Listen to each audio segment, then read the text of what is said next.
یا ایھا الذین آمنوا صلوا علیہ وسلموا تسلیما اللہم صلی علی سیدنا و مولانا محمد وعلی آل سیدنا و مولانا محمد وبارک وسلم وصلی علیہ صلاۃ و سلام علیک یا رسول اللہ وعلی آلک و صحابک یا حبیب اللہ۔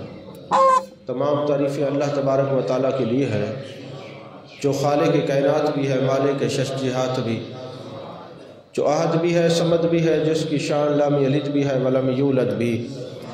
لا تعداد درود و سلام بارگاہ سید الانام، شفیع رحمت، والی امت، شاہ خوباں، جان جانا، شہنشاہ حسینہ، سید سروراں، سیاہ لا مکان، تتمہ دوراں، سرخیل زہرہ جمالہ، رازدان ماہوہا، شاہد ماتوا، صاحب علم نشرہ، معصوم آمنہ، احمد مجتبی حضرت محمد مصطفیٰ صلی اللہ علیہ وآلہ وصحبہ وبارک وسلم کی دربار ناز میں اپنی عقیدتوں، ارادتوں، محبتوں کا خراج پیش کرنے کے بعد، عزیزان محترم، جس طرح آپ حضرات جانتے ہیں کہ آج کی یہ محفل پاک حضرت امام مالک رحمۃ اللہ علیہ کے عرس پاک کی محفل ہے۔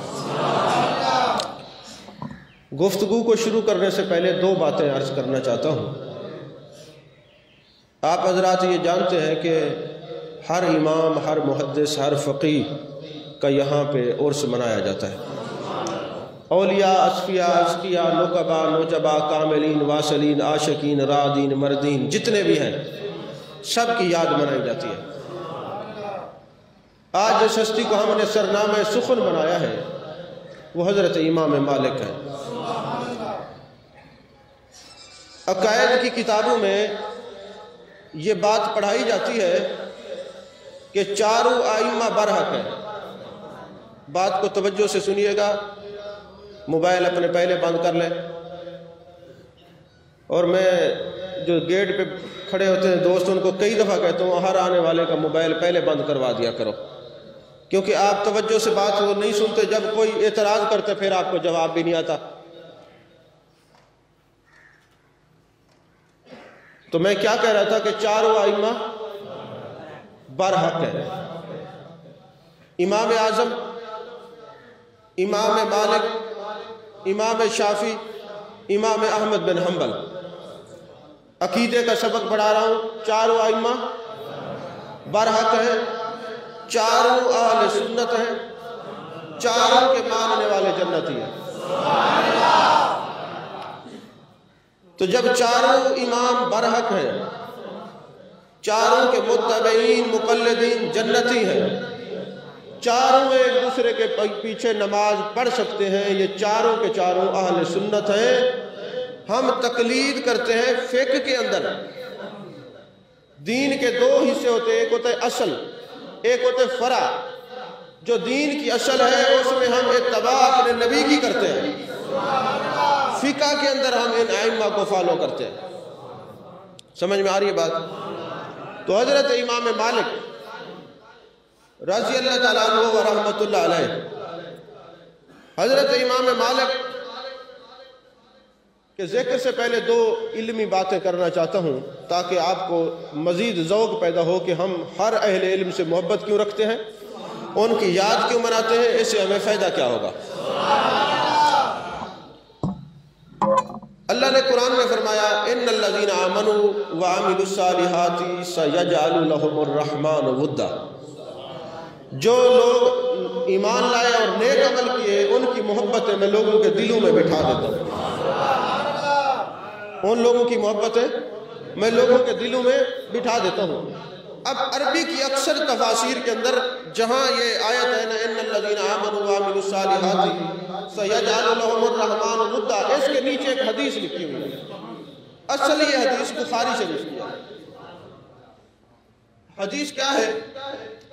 اللہ تبارک و تعالیٰ جب زمین پر اپنا کوئی دوست بناتا ہے، ولی بناتا ہے، جس سے محبت کرتا ہے، تو جبریل امین کو بلاتا ہے، یا جبریل انی احب فلانا فاحبہ، اے جبریل زمین پر جو فلاں بندہ ہے، مثال کے طور پہ امام مالک ہے، اے جبریل میں زمین پر امام مالک سے محبت کرتا ہوں، تجھے بھی حکم دیتا ہوں تو بھی اس سے محبت کر۔ توجہ ہے آپ؟ اور پھر جتنے فرشتے ہیں زمین و آسمان میں سب کو بتا دے کہ میں امام مالک سے محبت کرتا ہوں، جبریل بتا مجھے حکم ملا ہے اللہ کی طرف سے تو بھی محبت کر، اور سارے فرشتوں کو حکم دیتا ہوں کہ وہ بھی اس امام مالک سے محبت کرے، اور پھر زمین میں چلے جاؤ، خاص دل عام نہیں، خاص دلوں میں ان ولیوں کی محبت کو بٹھا دے اور لوگوں کی ضروریات ان سے وابستہ کر دے۔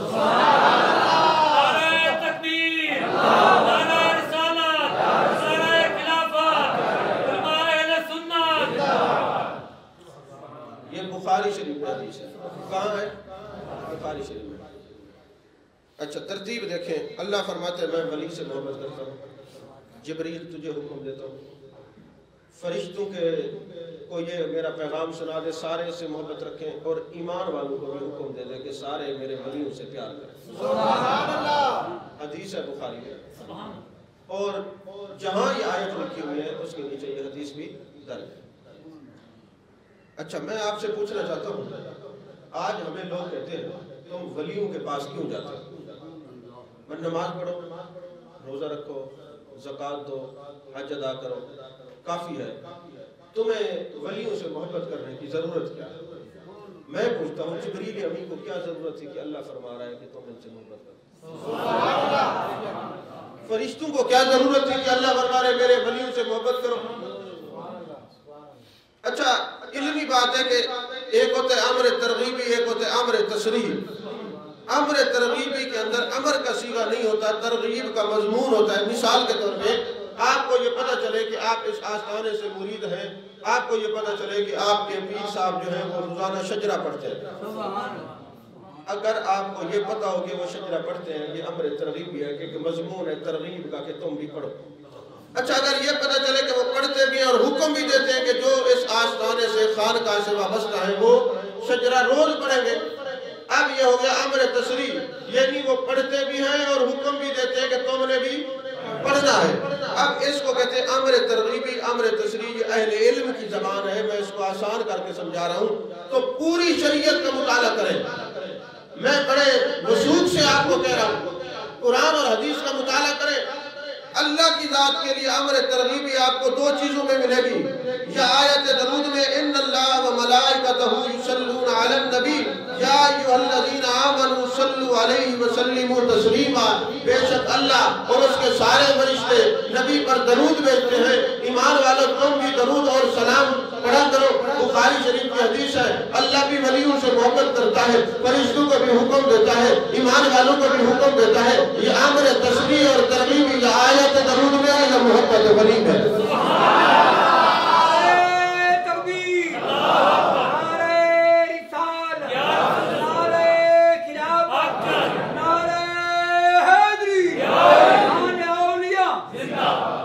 اتنی بات آپ کو سمجھ آ گئی؟ امر ترغیبی اور امر تشریح یا آیت درود میں ہے۔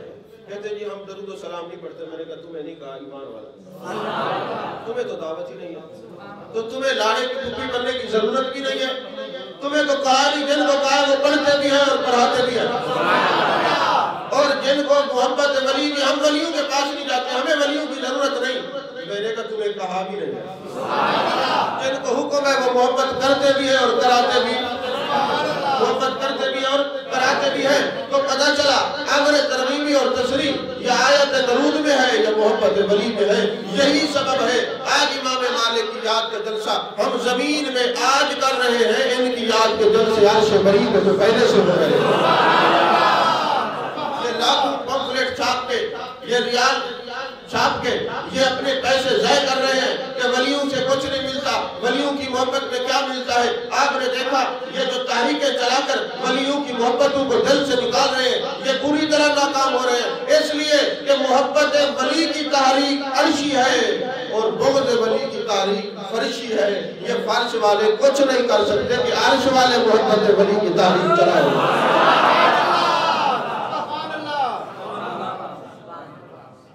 یہ سمجھ آ گئی بات؟ اس لیے ہم ولیوں سے محبت کرتے ہیں اور لوگوں کو بھی بتاتے ہیں کہ محبت کرو، تاکہ یہ سنت الہیہ۔ دوسری حدیث امام غزالی نے نقل کی اور دقائق الاخبار کے اندر ہے۔ امام غزالی فرماتے ہیں قیامت کے دن بعض لوگوں کو حکم ہوگا کہ اس کو جہنم میں لے جاؤ۔ اب جہنم میں لے کے فرشتے گھسیٹ کے لے کے جا رہے ہوں گے، اللہ فرمائے گا جبریل اس کو میرے قریب لے آؤ۔ جب تک کوئی جنتی نہیں بنتا اس وقت تک اللہ اسے کلام نہیں کرتا۔ یہ قرآن کی نص سے ثابت ہے۔ جہنمی سے اللہ کلام نہیں کرتا، اللہ کلام کرتا ہے جنتی سے۔ اللہ جہنمی سے کلام کس سے کرتا ہے؟ جنتی سے۔ اچھا آج بات سمجھ آئی ہے کہ ایمان والوں کو کیوں فرماتے ہیں درود و سلام؟ بھائی قرآن کی نص سے یہ بات ثابت ہے اللہ جہنمی سے بات کرتا ہی نہیں۔ اچھا اب سمجھ میں آئی ہے ایمان والوں سے کیوں بات کرتے ہیں کہ تم بھی درود پڑھو گے، یہ جنتی ہے۔ ایمان والوں سے فرماتے ہیں یا ایھا الذین آمنوا اتقوا اللہ وابتغوا الیہ الوسیلہ، اے ایمان والو میری طرف آنے کے لیے وسیلہ تلاش کرو۔ اے اللہ یہ ملا ہمیں کہتے ہیں وسیلے کی ضرورت نہیں، فرمایا اس کو چھوڑ، سورۃ مائدہ ہے آیت نمبر 35، میں جو ایمان والوں کو حکم دیتا ہوں کہ میری طرف آنے کے لیے وسیلہ تلاش کرو۔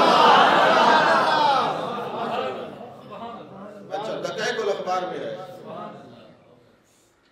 اچھا ایک اور نقطہ بھی بتانے میرے ذہن میں ضمن آ گیا ہے۔ جب کتب حدیث کا مطالعہ کرتا ہوں تو مجھے بات بارہ ملتی ہے کہ فرشتے جب قبر میں آئیں گے نا عقیدہ پوچھیں گے تو درود و سلام والوں پر ہاتھ ہلکا رکھیں گے۔ تو مجھے یہ راز اب سمجھ آیا کہ درود و سلام والوں پہ ہاتھ ہلکا کیوں رکھیں گے، کیونکہ ایمان والوں کا اور فرشتوں کا وظیفہ ایک ہے۔ نہیں سمجھ آئی بات؟ فرشتے درود پڑھتے ہیں نا اور ایمان والے بھی۔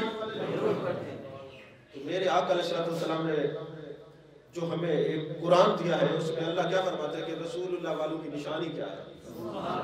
فرمایا محمد رسول اللہ والذین معه اشداء علی الکفار رحماء بینہم۔ حضور والوں کی نشانی یہ ہے کہ یہ کافروں پر سخت ہے اور آپس میں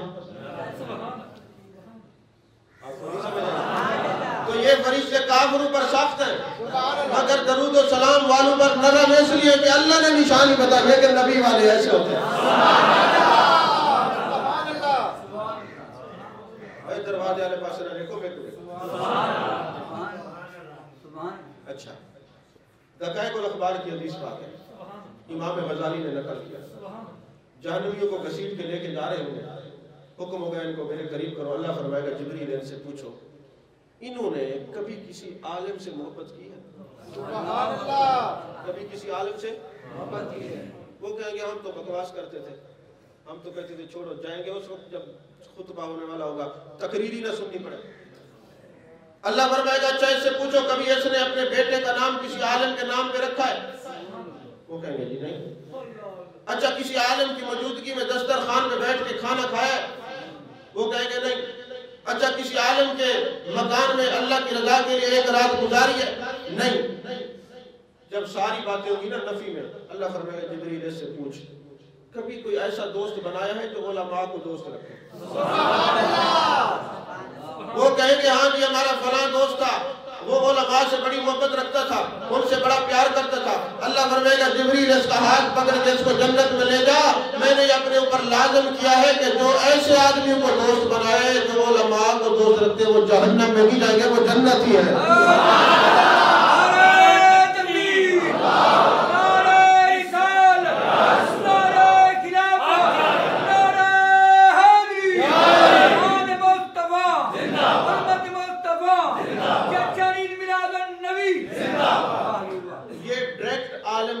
نہیں ان کے ساتھ دسترخوان پہ کھانا نہیں کھایا، ان سے محبت نہیں رکھی، یہ تو ان سے محبت رکھتے جو علماء سے محبت رکھتے ہیں، یہ تو ان کی شان ہے کہ جنت میں جائیں گے۔ جو ڈائریکٹ علماء سے محبت کرتے ہیں ان کا عالم کیا ہے؟ بس آپ کو یہ ساری بات سمجھ آ گئی ہوگی کہ ہم ہر عالم کا دن جمعے کو کیوں مناتے ہیں، بس یہ سبب ہے۔ حضرت امام مالک کا نام مالک ہے، آپ کے والد کا نام انس ہے، آپ پاؤں سے معذور تھے اور تیر بنایا کرتے تھے۔ حضرت امام مالک 93 ہجری میں پیدا ہوئے ہیں اور 180 ہجری میں آپ کا وصال ہوا ہے۔ آپ نے اپنی زندگی کے 87 برس گزارے ہیں، 87 برس آپ نے اپنی زندگی کے گزارے ہیں، اور حضرت امام مالک کو مدینے کی ہر چیز سے بڑی محبت تھی، اور اتنی محبت تھی کہ آپ مدینے سے بھی محبت کرتے تھے اور حضرت فاروق اعظم سے بھی محبت کرتے تھے اور مدینے والے سے بھی بڑی محبت کرتے تھے، اور مدینے والے سے بھی آپ بڑی محبت کرتے تھے۔ اور حضرت عمر سے اتنا پیار تھا، جس طرح حضرت عمر کی مونچھیں بڑی بڑی تھی نا، اسی طرح حضرت امام مالک کی مونچھیں بھی بڑی بڑی تھی۔ یہاں سے جناب والا کاٹ لیتے تھے تاکہ یہ جو بال ہے نا یہ کھانے پینے کی چیزوں کو لگے، ادھر سے بڑی بڑی مونچھیں تھی، حضرت فاروق اعظم کی بھی اور حضرت امام مالک کی بھی۔ اور جس جگہ حضرت فاروق اعظم رضی اللہ تعالیٰ عنہ بیٹھ کے لوگوں کو تعلیم دیتے تھے، حضرت امام مالک بھی وہیں بیٹھ کے تعلیم دیتے تھے، اور جس طرح آپ بیٹھتے تھے انداز آپ کے بیٹھنے کا بھی انداز اسی طرح ہوتا تھا، اور جس طرح حضرت فاروق اعظم دعا کرتے تھے اللہم ارزقنی شہادتا فی سبیلک واجعل موت فی بلد رسولک، آپ دعا کرتے تھے اللہ مجھے شہادت کی موت دے اور مدینے میں موت دے۔ اسی طرح یہ دعا حضرت فاروق اعظم کی ہے، حدیث نمبر 1757 ہے۔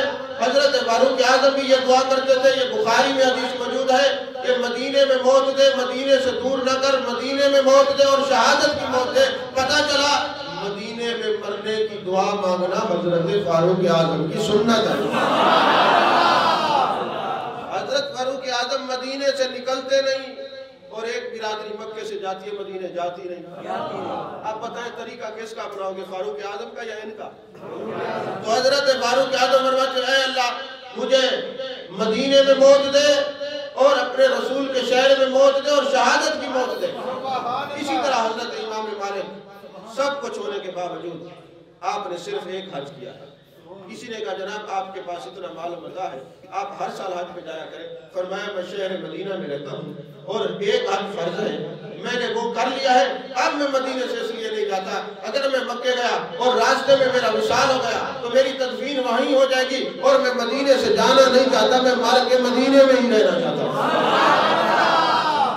یہ حضرت امام مالک رضی اللہ تعالیٰ عنہ، آپ نے حج نہیں کیا اور آپ کو مدینہ شریف سے اتنا پیار تھا کہ پوری زندگی آپ مدینے کی گلیوں میں سواری پر سوار نہیں ہوئے۔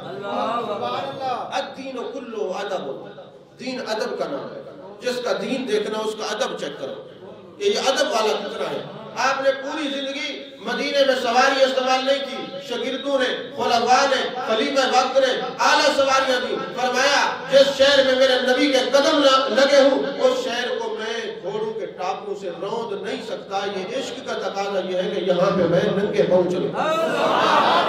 اور یہ حضرت امام مالک جب چلتے تھے، جب کوئی پرانی دیوار دیکھ لیتے اس کو چوم لیتے کہ اس سے میرے آقا گزرے ہوں گے، میرے آقا کا دامن لگا ہوگا، میرے آقا کا ہاتھ دیوار کو چومتے ہوئے اور دیوار سے لگ کے گزرتے، اس پر دیوار پر میرے آقا کا ہاتھ لگا ہوگا۔ تو حضرت امام مالک دور دیوار کو چومتے تھے۔ اچھا اگر آج تو ہر بندہ کہتا ہے میں مدنی ہوں، حقیقی مدنی جو ہے وہ میرے آقا علیہ السلام کی ذات کے بعد اگر کوئی مدنی ہے تو حضرت امام مالک ہے۔ آپ کی پیدائش مدینہ میں، آپ کی تعلیم مدینہ میں، آپ کا گھر مدینہ میں، آپ کی رہائش مدینہ میں، آپ کا وصال مدینہ میں، آپ کی قبر مدینہ میں، تو ان کو حضرت امام مالک مدنی بھی کہہ سکتے ہیں۔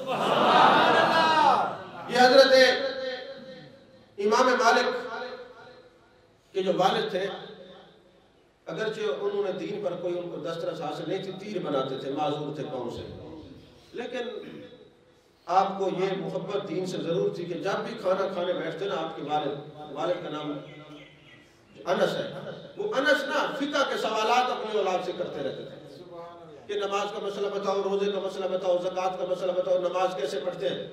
تو ایک دن نا انس نے، آپ کے والد نے آپ سے کوئی سوال کیا تو آپ کو جواب نہ آیا، آپ نے انہیں پکڑ کے ڈانٹا اور اتنے ناراض ہوئے.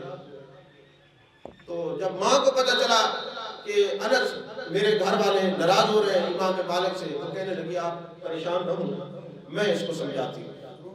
اچھا، میں نے یہ تحقیق کیا کہ آپ کو بچپن سے کس طرف آپ کا خیال تھا، تو ساری کتابوں کو مطالعہ کرنے کے بعد مجھے یہ پتہ چلا کہ حضرت امام مالک نا گانے بجانے والوں کی مجلس میں جاتے تھے، اور آپ کا یہ شوق تھا کہ میں بھی گانا بجانا شروع کر دوں.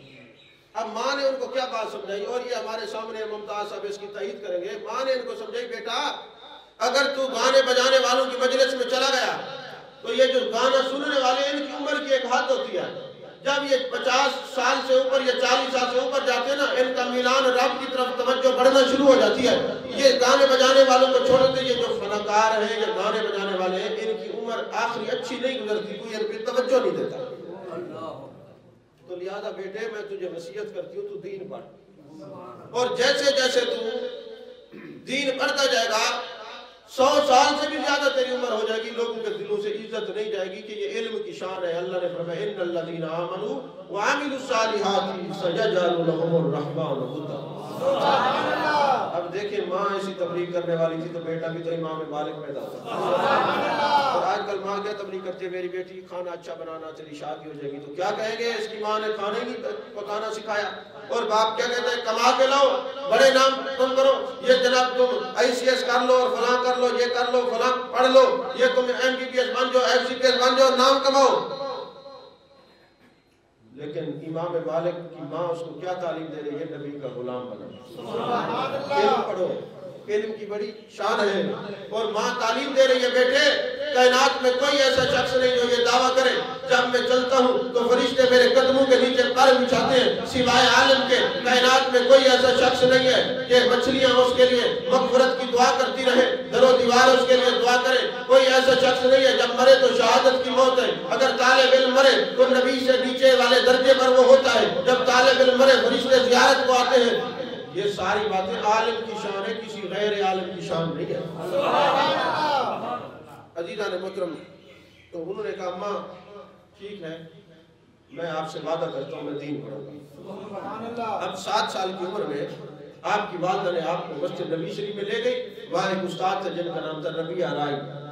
حضرت ربیہ رائی رحمت اللہ علیہ کی مجلس میں لے گئے اور کہنے لگی کہ آپ نے ان سے پڑھنا ہے. اور استاد کے سامنے ماں نے نصیحت کی، بیٹے علم ضرور حاصل کرنا، لیکن ایک بات یاد رکھنا، حضرت ربیہ رائی سے ادب پہلے سیکھنا ہے.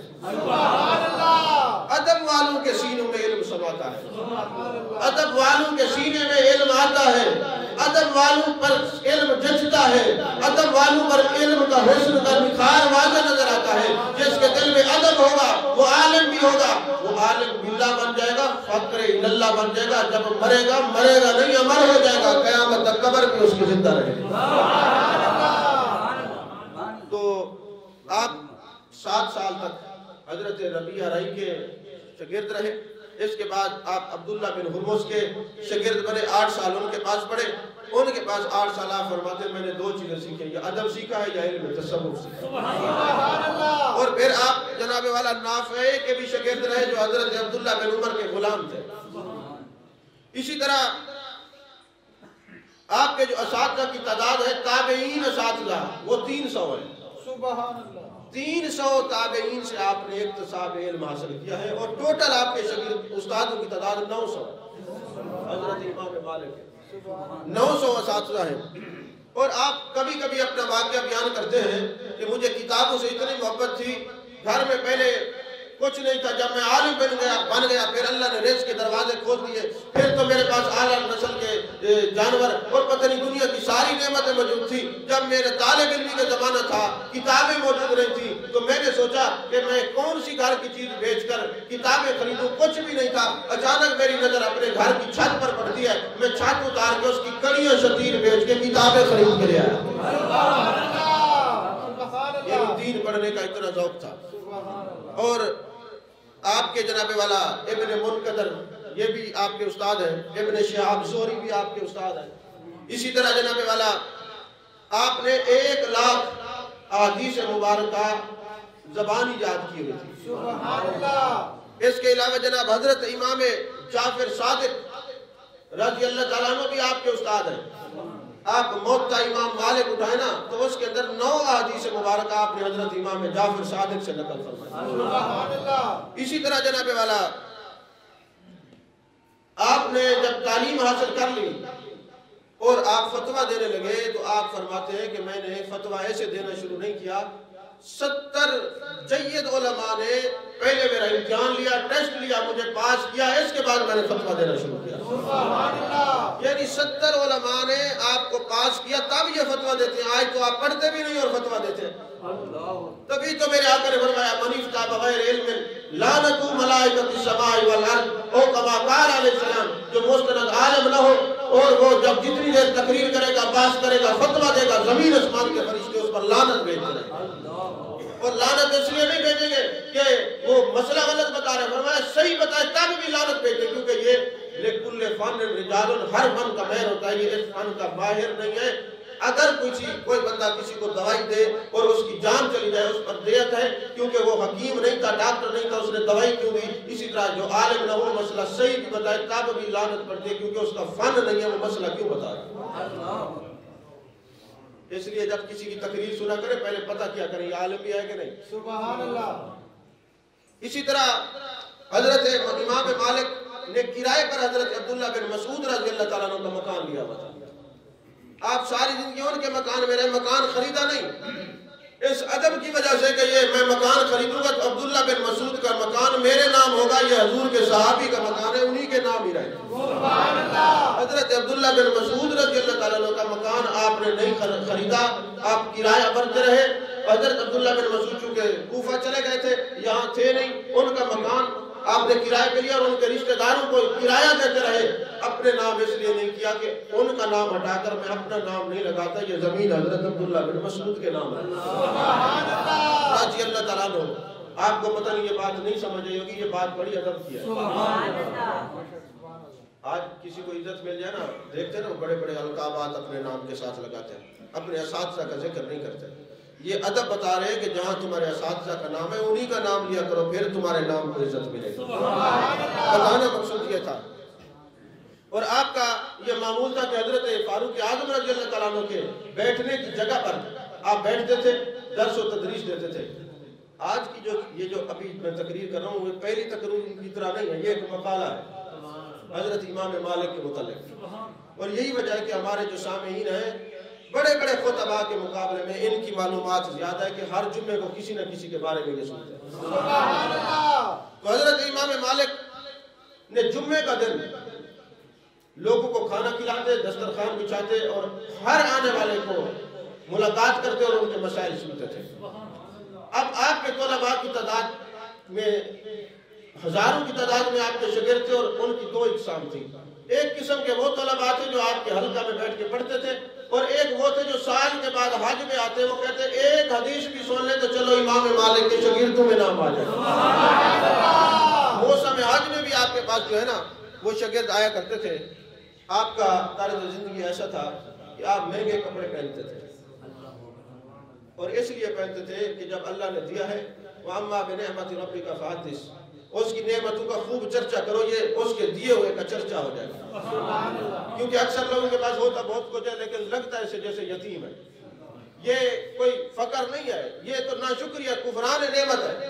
جو چیز اللہ تبارک و تعالیٰ دے اس کا اظہار کرو، اور یہ قرآن سے حکم ہے کہ نعمتوں کا اظہار کرو. تعدیث نعمت کی وجہ سے ہونا چاہیے، تکبر نہیں ہونا چاہیے. اور آپ کی آنکھیں نیلی تھی، مدینے میں کسی اور کی آنکھیں نیلی نہیں تھی، حضرت امام مالک کی آنکھیں نیلی تھی. اچھا پھر آپ کی مونچھیں بڑی بڑی تھی، اور آپ کی مونچھیں بڑی ہونے سے کسی نے کہا حضرت آپ مونچھوں کو صاف کیوں نہیں کراتے؟ امام مالک کے نزدیک مونچھوں کو صاف کرانا مصلح ہے، چہرے کا بگاڑ ہے. وہ مونچھوں کو بالکل صاف کرانے سے منع کرتے تھے، فرماتے تھے یہ مصلح. امام اعظم کے نزدیک بھی مصلح ہے.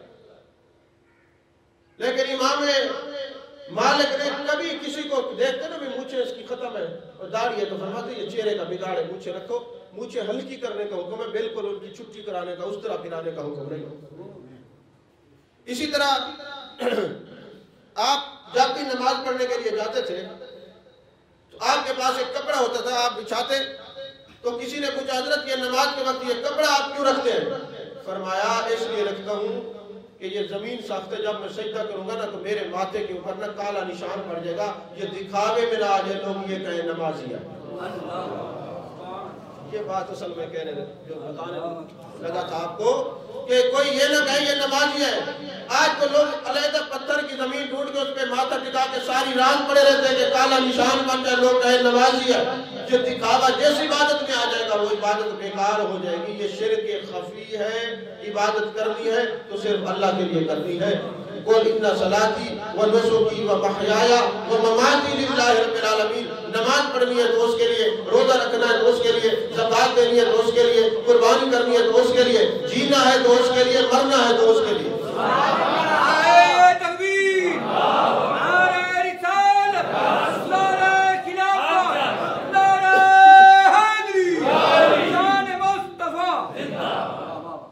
اور حضرت امام مالک کا ادب دیکھیں، جس وقت آپ حدیث رسول صلی اللہ علیہ وسلم پڑھاتے تھے، آپ تشریف فرما ہوتے، آپ سفید کپڑے پہنتے، امامہ شریف باندھتے، خوشبو لگاتے، پھر محبوب علیہ السلام کی حدیث پڑھایا کرتے تھے۔ جب آپ گھر چلے جاتے دروازے پہ کوئی دستک دیتا، سائل آتا، پوچھتے سوال کس بارے میں ہے، کوئی فقہ کا مسئلہ پوچھنا ہے یا رسول اللہ صلی اللہ علیہ وسلم کی حدیث پوچھنی ہے، وہ کہتے ہم حدیث سننے کے لیے آئے ہیں۔ آپ پھر غسل کرتے، کپڑے پہنتے، خوشبو لگاتے، پھر آ کے محبوب کی حدیث سناتے۔ فرماتے نبی کی حدیث کا یہ ادب ہے، اس حالت میں بیٹھ کر ایسی کیفیت پیدا کر کے کہ میرے محبوب سن رہے پھر نبی کی حدیث بیان کیا کرتے۔ آپ یہ بتانا چاہتے تھے کہ جو حدیث کا اتنا ادب کرتے ہیں وہ حدیث والے کا کتنا ادب کرتے ہیں، جو حدیث کا اتنا احترام کرتے ہیں وہ حدیث والے کا کتنا احترام کرتے ہوں گے۔ ایک دن خلیفہ منصور آیا آپ کی مجلس کے اندر، وہ اونچی آواز میں بولنے لگا۔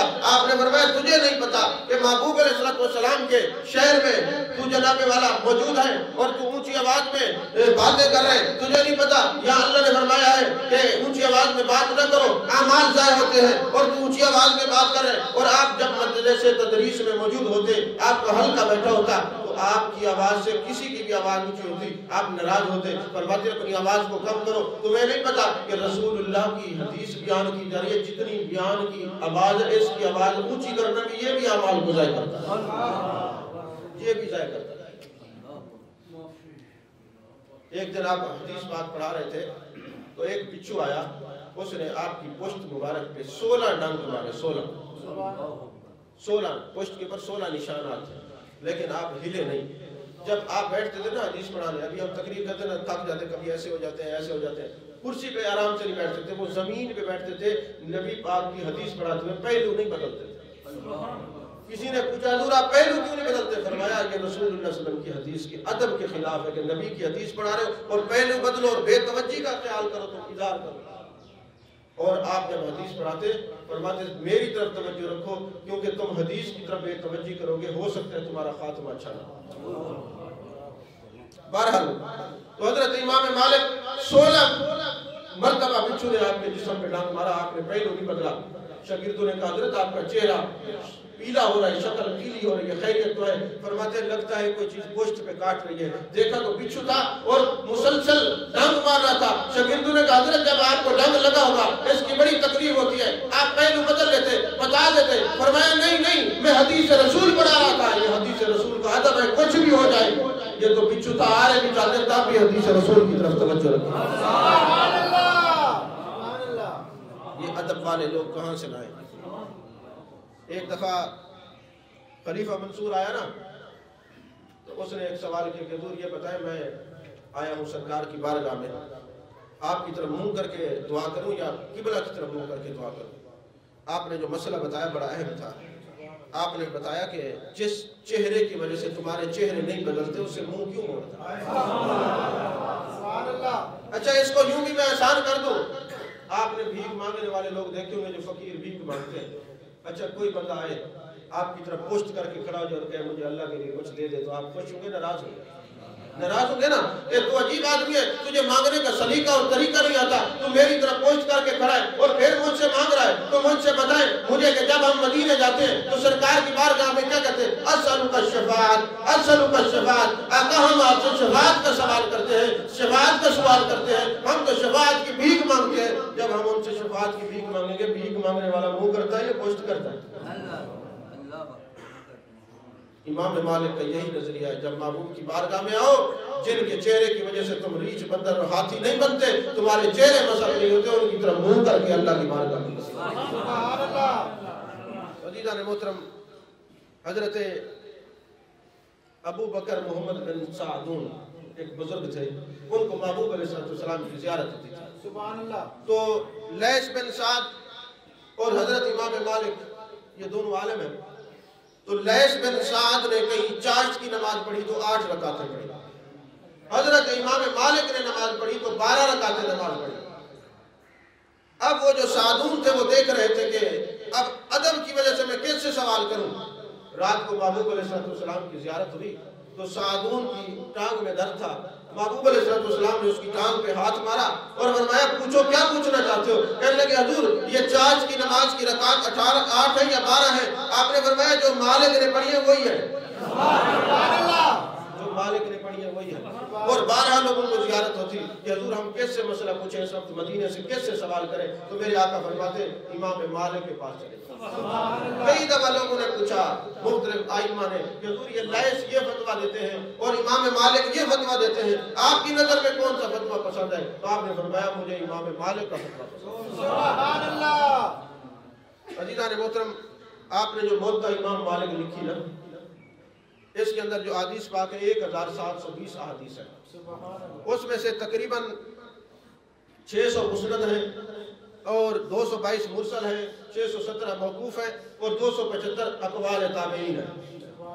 چونکہ اب میں حدیث کی اقسام نہیں بیان کر رہا کہ مرسل اور مرفوع اور مقطوع اور یہ شاذ کیا ہوتی ہیں، یہ تو کلاس میں پڑھائی جاتی ہیں، آپ داخلہ لیں پھر پڑھائیں گے آپ کو۔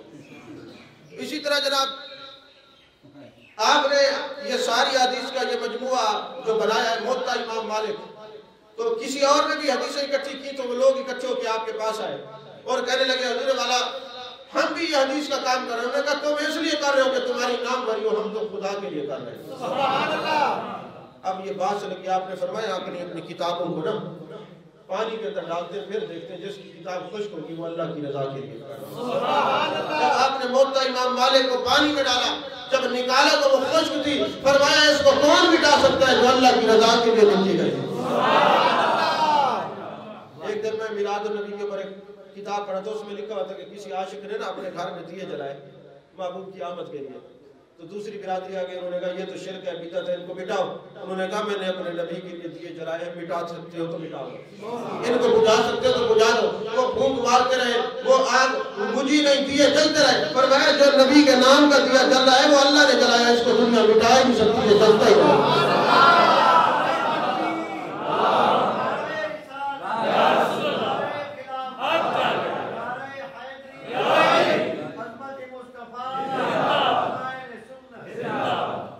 مالک کے اوپر میں نے سیر حاصل گفتگو کر لیا، آپ نے سمجھ لی۔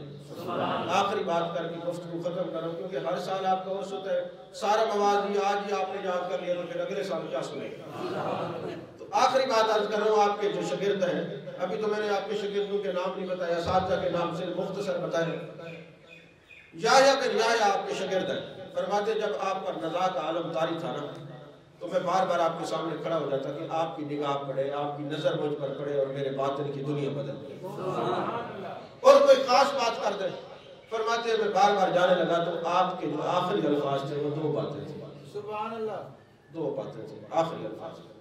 فرماتے ہیں کہ آپ فرمانے لگے کہ کسی شخص کو نماز کے مسائل بتانا روئے زمین کے کائنات کی ساری دولت کے صدقہ کرنے سے افضل ہے، سبحان اللہ۔ ایک بات یہ نماز کے مسائل بتانا روئے زمین کی جتنی دولت ہے اس سے صدقہ کرنے سے افضل ہے۔ اور دوسری بات یہ فرمائی کہ کسی کی دینی الجھن کو دور کرنا 100 حج سے بھی زیادہ افضل ہے، دینی الجھن کو دور کرنا یعنی آپ کے عقیدے پھنس جاتے ہیں، آپ کو مسائل آتے ہیں، لوگ فتوے دیتے ہیں، آپ پریشان ہو جاتے ہیں، پھر آپ علماء کے پاس جاتے ہیں، وہ آپ کی بات کو سنتے ہیں، پھر آپ کو مطمئن کرتے ہیں، تو امام مالک نے کہا ایسا شخص جو لوگوں کی دینی الجھن کرے، دور کرے، اس کو 100 حل سے بھی زیادہ ثواب۔ سبحان اللہ۔ تو یہ جو محافل ہوتی ہیں یہ نبی پاک صلی اللہ علیہ وسلم کے دین کی اشاعت کے لیے ہوتی ہیں، جو بندہ نہ سمجھ سکتا ہو اس کو سمجھانے کے لیے ہوتی ہیں۔ ابھی ہمارے پاس کافی سارے جو ہے وہ سوالات بھی آ رہے ہیں، ان کے بھی ہم نے انشاءاللہ جوابات دے رہے ہیں، اس کا ایک سلسلہ شروع کرنے والے ہیں جو عقائد کے سوالات ہیں۔ تو آپ لوگ اور تقاریر سنیں نہ سنیں، جو عقائد کے اوپر گفتگو ہو اس کو ضرور سنا کریں، اس سے فائدہ یہ ہوگا کہ کوئی بد مذہب گستاخ آپ کے دین کو خراب نہیں کر سکتا۔ میں برملا کہتا رہتا ہوں، سچا ہوا پر سوال، برملا کہتا رہتا ہوں عقیدہ ہمارا سچا، نظریات ہمارے سچے، ہم خود تلاش کرنے میں جھوٹے ہیں، ہم جاتے نہیں اپنے علماء کے پاس، سمجھنے کے لیے جاتے نہیں، سمجھنے کے لیے جائیں گے تو انشاءاللہ سمجھ آئے گی۔ اللہ میری معروضات کو قبول فرمائے۔ وآخر دعوانا الحمدللہ۔